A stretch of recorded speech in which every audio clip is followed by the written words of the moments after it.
Oh, yes. Welcome back, everyone. Today I'm very excited to bring you a review for the new Transformers Legacy Walmart exclusive Buzzsaw. Buzzsaw is a new head retool of Kingdom Waspinator, now sporting a head much closer in design to the original robot head of the old Beast Wars Waspinator and Buzzsaw toys.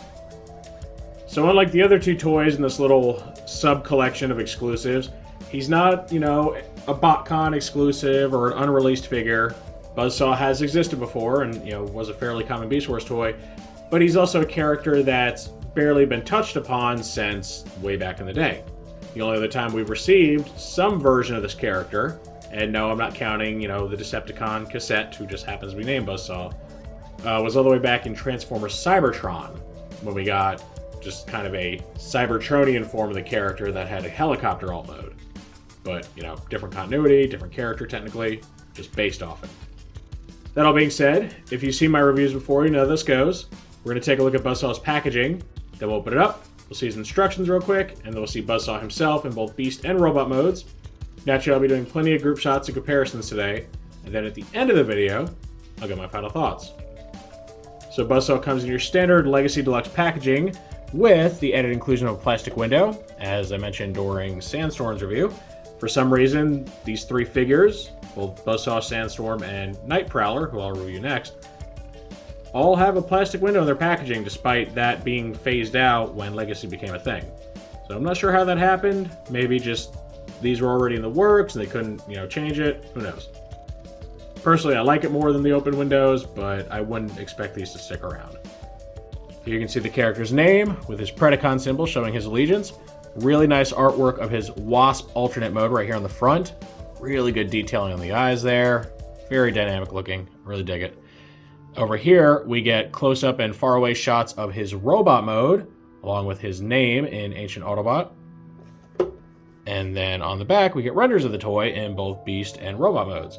And he takes 24 steps to transform, which I would say is on the lower average end of complexity for a deluxe.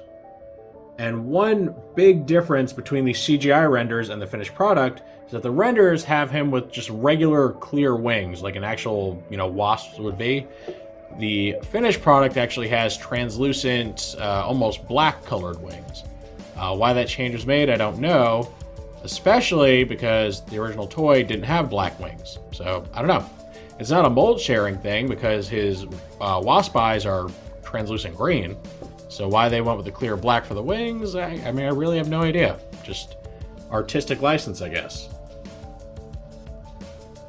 Here's our instruction sheet for Buzzsaw. So you can see his name right here, all your different logos. Nice render of the toy right in the center. And then we open this up. This shows you how to place a stinger in his hand, like so. And then we just get straight into the transformation to his Wasp mode. Continues around on the back until we get the completed Beast mode. And that's it. Very simple, but this is a fairly simple toy. He has the one accessory, which just forms the Wasp stinger in the Beast mode. And yeah, not too much to it, but sometimes, simple can be better. Okay, now we get to see Buzzsaw's aforementioned Beast mode. And overall, I really like the looks of this thing. It makes for a much more realistic looking Wasp than Waspinator, because, Wasps aren't emerald green. And I think the colors and everything are really nice. There are some slight oddities to this, given the color choices. One is the very, very heavy use of black on this toy. Now we can see the thorax area is completely black. While that's not accurate to the original toy, I imagine it's just that way because of necessity of the way the mold's laid out. So I'm not too bothered by that. Like maybe some yellow paint on it would have made it nicer, but yeah, I guess that was just beyond the paint budget because this same part isn't painted on Waspinator either. So that one I can kind of overlook as just like, well, it's a different mold, it's got to work differently, whatever. The one that I don't really understand is the choice to paint his clear wings black. On the original toy, Buzzsaw's wings were a clear green, much like his eyes here.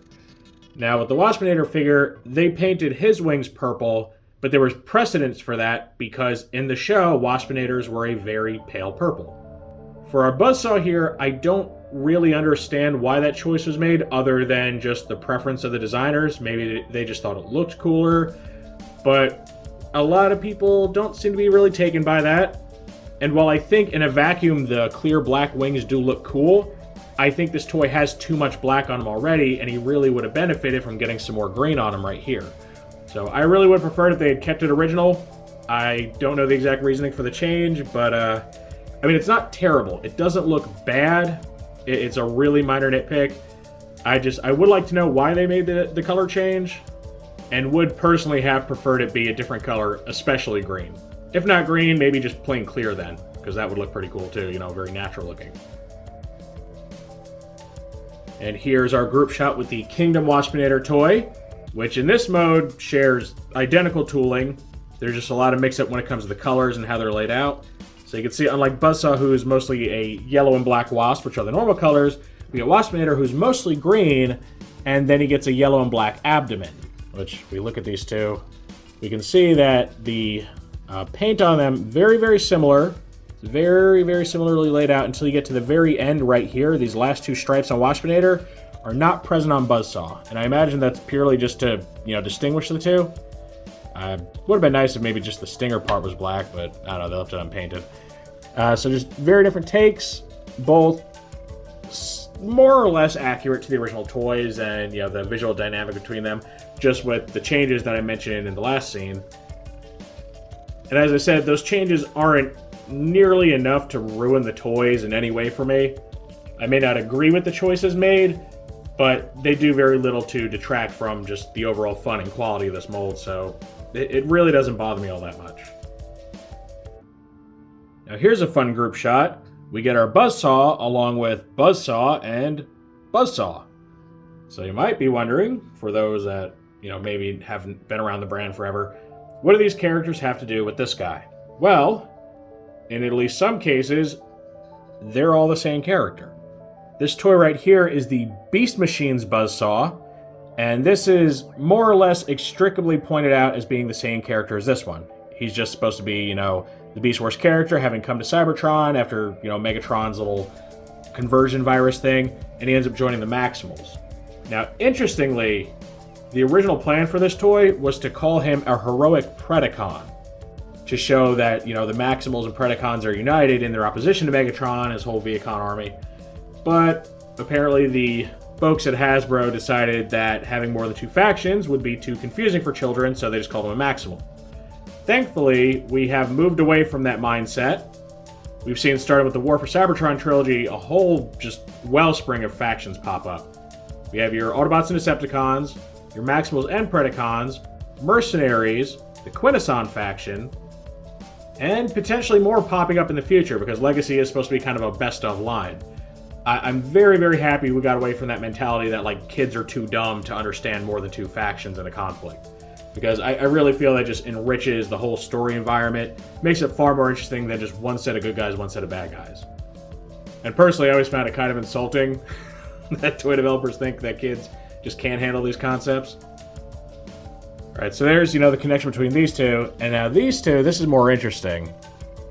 So this is Transformers Seibertron Buzzsaw, originally conceived as just an homage to this toy, given his, you know, classic color scheme, and as we'll see, even a retooled head to look like him. Eventually, though, this did become a body for Buzzsaw in the Fun Publications Beast Wars Uprising story, which did end up repurposing a lot of toys into, you know, Generation 1 based G1 characters, Beast Wars characters, stuff like that. So while the toy may not have been explicitly designed as being, you know, a pre-Beast Wars version of this guy, it has since been used as that, so I feel his inclusion here is warranted, and I'm sure a lot of people will be happy to headcanon all these as the same guy. I know I am, because just having multiple forms of the same character, especially drastically different looking ones, has always been really cool for me. So yeah, brief little history lesson for anyone that may not be aware of, you know, the different versions of Buzzsaw out there. And a really just cool and interesting group shot, because as you can see, very strikingly different forms between these three. Here now we get to see Buzzsaw's robot mode, and, you know, if you liked the Waspinator mold, you'll probably like this one. When I did Waspinator's review, I compared his mold to the two previous iterations, both the Beast Wars toy and the Thrilling 30. Now, I don't have the original Beast Wars Buzzsaw, and he never did get a Thrilling 30 incarnation. But if you do want to see that comparison, just, you know, go ahead and make sure to check out the Waspinator video. And I talked about, the, kind of subtle differences between them. I do feel that the robot mode is overall the best looking for this mold, even though it does kind of take some liberties with the placement of the insect limbs. The one thing that I felt, kind of set this mold back compared to the other two was the stinger weapon, which you can see right here. It's a completely non-transforming piece that at most angles just looks like the stinger of the Wasp. You have to turn it upside down to actually see any sort of mechanical detailing and see that there is indeed some sort of blaster barrel there. So that is still a weak point for me in this mold. It really is kind of ridiculous that they couldn't just tool in like, one little hinged piece that flips out or something to make this look like an actual weapon and not him just holding his own butt, basically. So if that, if you can look past that and that doesn't bother you too much, I think you'll enjoy this more or less. One criticism I will point out when it comes to the colors. So he has this really nice gradient black wash on the knees right here. You can see how it just transitions from yellow to black. And it is really good looking. It's got this nice shiny quality to it. The legs, have this nice shiny black on them. And again, like the wings, in a vacuum, looks great. In combination with everything else on this toy, though, there is so much black on this toy. He barely looks like the same character because the original Buzzsaw toy was very vibrant. He was mostly yellow with some greens and purples thrown in, and then just, some black striping. This toy, half the toy is black paint or black plastic. So it does create a fairly different look for the character. If anything, it puts his color scheme closer to the Beast Wars incarnation, which uses not a black, but like a very, very dark brown. Maybe that's the idea they were going for, blending the aesthetics. But really, I think more or less they just decided, hey, this would look cool. And each individual application of this black coloring does look cool, but I think they really overdid it because it just makes this toy so dark looking when he really shouldn't be. He was always supposed to be the more vibrant of the two between him and Waspinator. And now, it's hard to see a lot of his detailing because a lot of it just kind of gets washed out by the very dark colors. And here is Waspinator sporting a very, very different color scheme and a completely different head. And I am very happy that they did create an alternate tooling for the head to give us this Buzzsaw toy. It does take a little bit of liberties with the design. It's not nearly as angular and blocky as the original. It gets more of an organic look to it, especially around these like little helmet ear things. But it's close enough to the original toy that he's instantly recognizable as who he's supposed to be. So just like with Waspinator, where they took the original concept and just kind of, flourished it out a little bit, made it look, in Waspinator's case, more like the TV show, but also just more interesting than, just kind of the round bug head. I feel that adding that extra bit of, detailing to Buzzsaw makes his head just that much more flashy and really engaging to look at. Because the robot head on the original mold for these two wasn't the most exciting looking thing out there. Now I will say, Waspinator, I think, pulls off his color scheme a lot better than Buzzsaw. He sticks a lot closer to the original toy, to the screen appearance, all that. The purple wings are a little weird to me. Yes, in the show his wings were technically purple, but they were so transparent and so pale purple that you wouldn't be faulted for not noticing. Kind of like how a lot of people don't realize that Dinobot's sword was actually pink and not just silver. So I think they went a little heavy on the purple paint on the wings, but it still looks better than this. It's too much. It's too much black coloring for a character that's supposed to be mainly yellow. So between these two, while I am ecstatic that we finally get a Buzzsaw recolor of a Waspinator since, the very original, I also find myself not liking it nearly as much as the Waspinator. Even though they're like 95% the same toy, the color choices are just much, much better on the Kingdom toy than this new Legacy one. And that is unfortunate, because having waited so long for a proper Buzzsaw, I never owned the original, right? So, this is something I've been waiting on for a while. I gotta say, the execution could have been better. There's nothing wrong with putting a spin on things here and there and, touching stuff up. Like I said, the change to the shape of the head is nice, but they just went crazy with this black paint. And it almost makes the character hard to recognize as Buzzsaw. He almost looks like a different Wasp-based character. And I think that's a real shame, because when you have a figure or a character that hasn't been done in so long, especially not in his original form, you are kind of expecting more of an upgrade to the old toy than some inventive redesign a la like Classics or Combiner Wars. So, I don't know, that's my personal thing. Not everyone's going to feel the same way. Some people like the black or they'll like the attempt at doing something new. I just think it's a bit too much. They went too far trying to distinguish this toy from the original one. And for our final group shot, we're going back to the other versions of Buzzsaw. So again, our pre-Beast Wars or Seibertron Buzzsaw toy, and then our post-Beast Wars or Beast Machines Buzzsaw toy. Now, whereas the Seibertron figure, being, an homage, is trying to stick as close to the aesthetic of Beast Wars Buzzsaw as possible so that he is recognizable as an homage, our Beast Machines toy just goes ham on radically redesigning the character, which is pretty par for the course for Beast Machines, right? Almost none of the returning Beast Wars characters that appeared in Beast Machines looked like their Beast Wars counterparts. The only real exception might be Megatron, because he didn't just completely alter his body from being a transforming robot to a techno-organic organism. And yes, Beast Machines was not the most popular thing out there. Some of the redesigns were just a bit much, but sometimes you got some really cool stuff out of it. I think, despite being this little tiny basic class toy, the Beast Machines Buzzsaw is just super cool. He does a lot of really interesting, unique things. The back of his beast head becomes the robot head with like his 4 different eyes and the big old antennae. He's got this claw stinger thing that's on a spring for just some fun play. And then his wings become the legs, which is something like you never ever see on an insectoid transformer. Normally the wings just end up as back kibble, which, it's cool looking, but this is definitely something unique and interesting. So I always really liked that little toy. So yeah, I like seeing the evolution of the character. Now obviously scale is all over the place. These two are deluxes, but this is a fairly tall deluxe, and then deluxes in general have just shrunk a lot since the days of Seibertron. They've become more complex and had greater posability, but they tend to be a lot shorter as a result. And this being a basic toy is even smaller than him. Though honestly the height difference between them is not nearly as apparent as these two, which is honestly kind of sad when you think about it.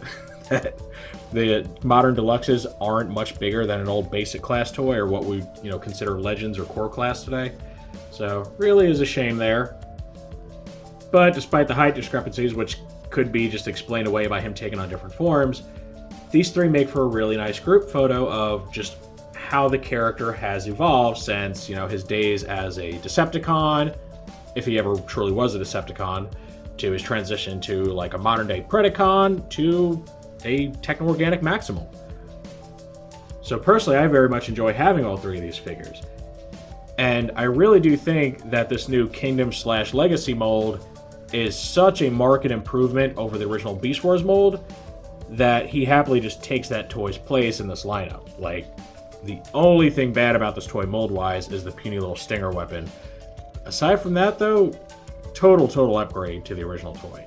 So he looks a lot better paired with these two than, the old janky floppy-kneed Beast Wars toy of times past. And this completes our look at Transformers Legacy Buzzsaw. Overall, I am happy with this toy. It is a character that, I've never had a toy of for his original form, so I'm always happy to get it. Plus, I'm a huge Beast Wars fan. I'm not crazy about the color choices, as I've already said. There's just way too much black on this. Makes him like emo goth Buzzsaw. And it's too big of a departure. Like, imagine if they took some small minority color on Optimus Prime. Let's say like the yellow of his eyes, the original. And they just slathered him in yellow. And they're like, well, there's yellow there already, so we just thought we'd add more. People would be pretty put off by that. And that's kind of how I feel about this. They just went absolutely ham with the black. It wasn't necessary. If they had just, put more yellow on him and brightened up the color palette, I would like this a lot more. But sometimes, beggars can't be choosers. This is the first Beast Wars Buzzsaw toy we've had in a very long time. So overall, I accept it for its flaws, whether that's, the excessive black, the dinky weapon, which, we already knew was coming because we had Waspinator. And overall, it's a really good mold, so I am happy to get this. Now, this may not be the Buzzsaw everybody was looking for, right? A lot of people were hoping sometime soon to get the Decepticon cassette Buzzsaw because he hasn't been done yet, oddly enough. All those different Soundwave cassettes been done. Buzzsaw would be an easy recolor of Laserbeak. Hasn't come yet. So some people were probably disappointed to get this version instead. However, I'm always happy to get obscure characters. Now this guy might not be the huge deep cut that the other exclusives are. One being a BotCon exclusive, the other one just never having been released before at all. This guy did have a mass retail release, but that toy is getting harder and harder to get a hold of for any sort of decent price. He's a lot harder to find than even the old Waspinator toy. So if you want something that you'll probably pay a lot less money for, and in my opinion is a far better figure anyway, you'll be pretty happy with this, and this can be your Buzzsaw for your Beast Wars collection. So yeah, despite the flaws, I think there's enough here for most people to enjoy. And if you are a fan of Beast Wars, if you just want to have more, Predacons in your army there, or you do want some version of Buzzsaw, or you're a big fan of that Waspinator mold, I think you'll get a lot out of this. Of course, that is just my take on this toy, so now I want to know what you all think of it. Are you impressed with this new Buzzsaw? Do you like the changes that have been made to this toy? Do you enjoy like the black wash all over the body and stuff? Or do you not like this for some reason? Either you're not interested in the character, you don't like how much they changed it, or maybe you don't like the mold. Any and all feedback is always welcome in the comments section. If you enjoyed this review, make sure to toss it a like. Let YouTube know you want to see more stuff like this. If you do want to see more like this, make sure to subscribe and hit that notification bell so you always get a heads up when I post something new. I thank you for joining me for this look at the new Transformers Legacy Walmart exclusive Predacon Buzzsaw. With all that said, I will see you next time.